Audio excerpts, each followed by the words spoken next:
What is up, everyone? It's Rinku, and it's finally time for the Korean patch notes for June 1st. Now, there's a lot of exciting stuff here. There's new events, there's Striker Awakening bug fixes, and there's actually a few items in the cash shop that's new this week. So I guess let's look at the cash shop first, and then we'll go over the exciting stuff after that. Alright, so if you can't see already, there are two new pets. There's the cowboy dog and the armored cat. I don't know what they're actually going to be called. But that's pretty cool stuff, and they have multiple skins. So let's just look at the dog. Very cool stuff. I did not realize, but you can click this and it will like choose a different position. So now he's sitting. Now he's ready for action. And yeah, you can cycle between the different ones. I think the cat has more as well. Very cool stuff. And then the second skin. And then the third skin. This is pretty cool. I'm glad they're still adding pets. I'm glad they have like creativity.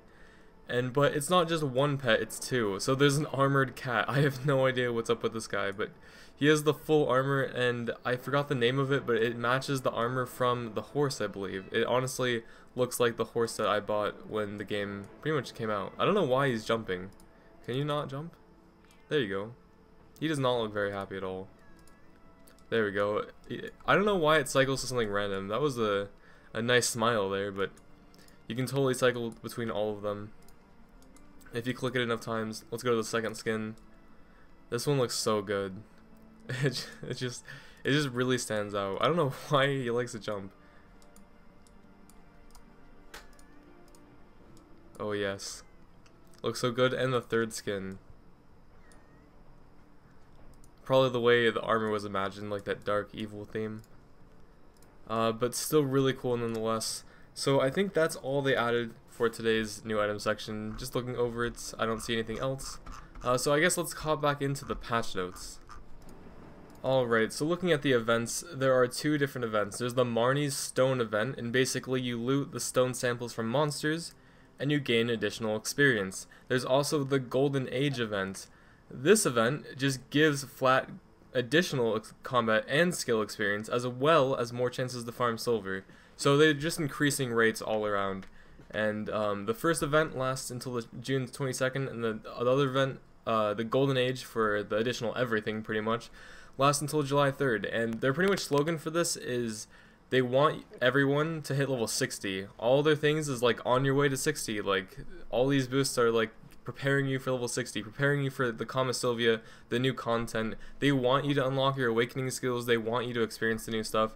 So they're going to be trying to push people towards 60, and we'll probably be seeing similar updates and events very soon. I would imagine in 1 to 2 weeks we'll probably have these events on our servers in some way or form, and they'll probably be the same thing. They'll probably be having an on your way to 60 thing on like the website and stuff. So it's cool that they're finally trying to push the levels now.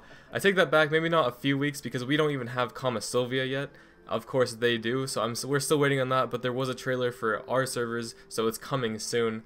So hopefully all of this is coming soon to us, and it's very exciting, because a lot of people have been stuck at like level 59 and 60 for a long time, and a lot of people don't even want to push that far.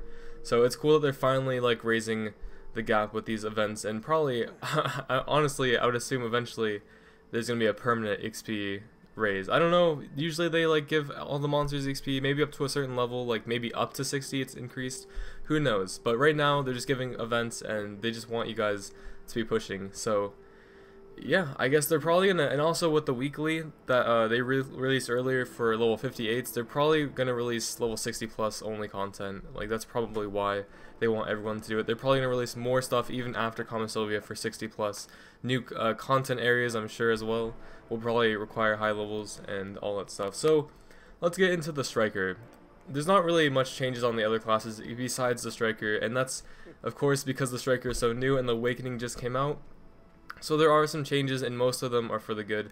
Now I don't know the specifics, like I'm not a Striker like main, I haven't like researched every single thing about the Striker, but there's some interesting stuff that anyone can agree is good. So the AoE for Spiritual Clone and Hungry Beast used Black Spirit's Rage, aka their ultimates, have been increased. It just says increased. Also, the skill add-on for Decisive Blow, instead of getting attack speed, it's now critical hit chance raises by 10%, or critical hit rate, my bad, increases by 10% for 9 seconds, and they also give you 1 memory fragment to repair it.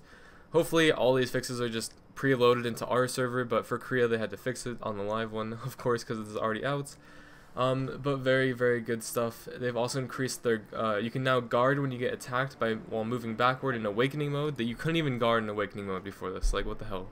Also, whenever you do guard, it increases your DP by 15 for 60 seconds, so it's a nice little touch. I don't know too much about the shards, but I guess these skills now use up to 10 shards to increase the damage of the skills. The following also recover WP. They also increased the damage for Spiritual Clone, and it's actually a pretty good boost. It lowered the damage, of course, but it's double the hits, and if you look at the math, it's actually way more damage, so it is a damage increase. And lastly, I just want to point out right here, the damage for all Awakening skills have been increased for PvP. So every single Awakening skill has been increased somewhat. We don't know rates or anything from the patch notes, but pretty much they're unbugged and also maybe buffed, question mark. So hopefully they're good, because a lot of people were saying like the damage wasn't up to par, like their Unawakening were doing more damage and stuff, and I hope you do still have to switch between Unawakening and Awakening for like CCs and stuff, but hopefully this gives the Awakening that push it needed, because I did not hear very good things in the first week, and when I trained with him he just seemed meh, but it's not like I was doing any top tier high leveling or anything. So getting into the rest of it, we do have one interesting thing down here. Alright, so this update seemed kinda weird. I'm not sure if I'm interpreting this correctly, so let's just read along, and please feel free to comment about this in the description. But let's just read along, I guess. So, your guild will now have to pay an additional tax in accordance with the amount of money your guild has. So if your guild has over 1 billion silver in the guild storage, you will have to pay a tax. It's not a big deal, although it is noteworthy if you have above 90 billion for whatever reason. It does add up to 20%. I don't know how you would possibly gain that much, but if you did gain like the billions and billions, they're gonna tax you so that way you can't like have an insane amount of money. I'm not sure why, but it may have something to do with the thing down here. So this is more of what I don't understand. Let's just read. Your guild will now receive guild welfare in accordance to your guild size. That's it, just accordance to your guild size. Your guild will receive money on every Monday. The money will be automatically added to your guild fund. Okay, so we get free money. I'm with you so far. Your guild will only receive the money when 10 or more members are online at the moment. Okay, very achievable. That happens often in my very small guild. Okay, if less than 10 members are online, your guild will not receive the welfare for that week. Okay, so 10 people have to be online Monday at this time to receive money. Interesting. Okay, most people AFK this game anyways, not that hard. Until you realize how much money is in this chart.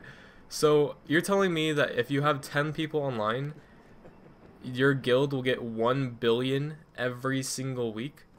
Now, I just want to make this clear, like, so guilds can pay out money to members. I might as well just explain this really quick.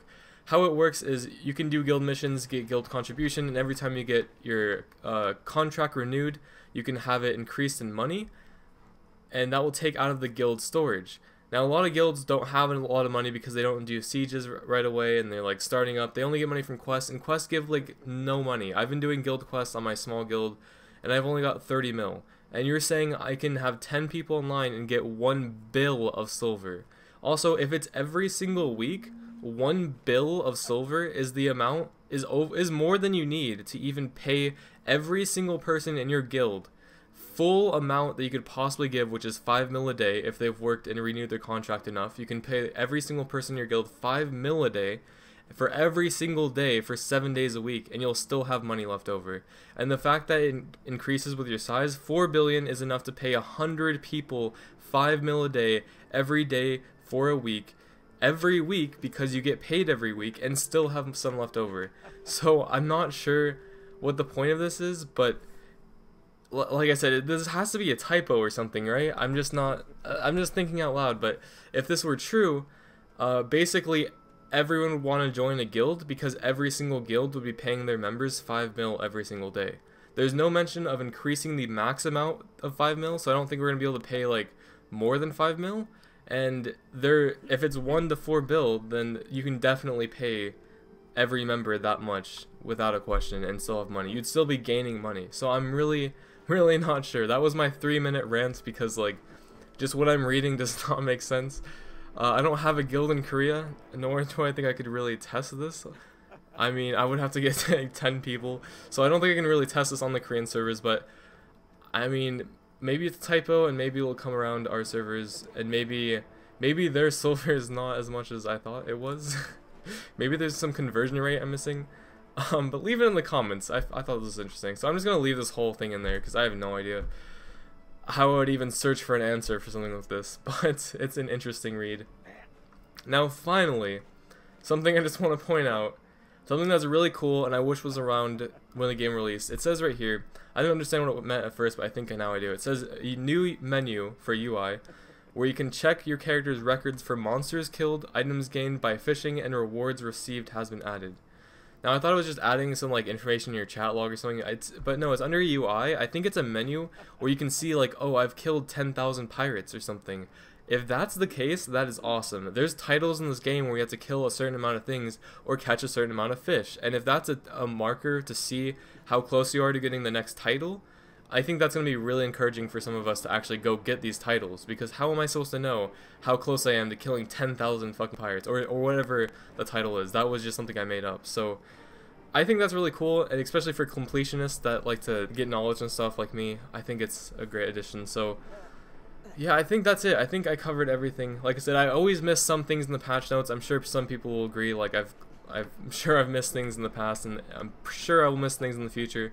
If anyone wants to help me and point things out before I make these, you know, feel free to talk to me in Discord. I'm always reading the patch notes when they come up. So if you're in Discord, just like be like, hey, patch notes are up. Hey, have you seen this? You know, like, and I'll try to include it in the video and stuff. I'm just saying this because the last patch notes I missed like one tiny detail, and I had to post in the comments a lot about it. So but yeah, I think that's everything. Let me know what you guys think of the series, what you guys think of this video. There's a lot of interesting stuff in here with that guild, the whole guild thing. But yeah, I guess I'll see you guys next week as long as they have patch notes in Korea, and I'll see you guys next week on North America patch notes as well, and I'll be making tons of videos in the meantime, so check me out. Talk to me on Discord if you have any questions. I respond to everyone. Just PM me on Discord, talk in the general chat in Discord. Or, I mean, if you want to help other people, comment in this video, and so that way everyone can see the question and answer. Or just do whatever, you know? I love you guys. If you're still watching, holy shit, I really love you. And with that, I will finally leave you alone. Goodbye.